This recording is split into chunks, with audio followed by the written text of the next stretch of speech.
see everybody making such a huge deal out of AD being 0-10 facing Sabonis. Who would I rather take, Anthony Davis or Sabonis?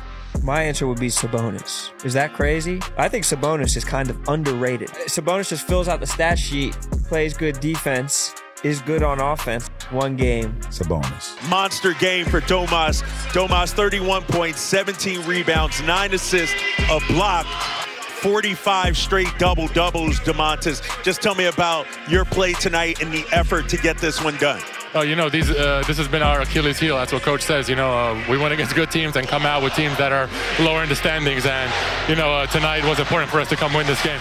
Can we just start with the fact that Sabonis is 10-0 against AD in his career? Sure. That's one of the most amazing stats going in the league right now. Domas Sabonis, one of the most relentlessly consistent players I have ever been around.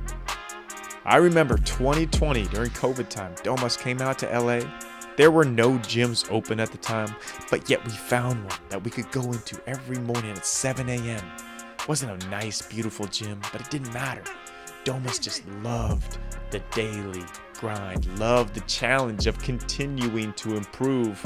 There were no cameras, there was no social media talking about how much work he was getting in or rise and grind. Sabonis loved the daily growth and the challenge of the daily growth. And it's one of the big reasons he is who he is today, because of that relentless consistency.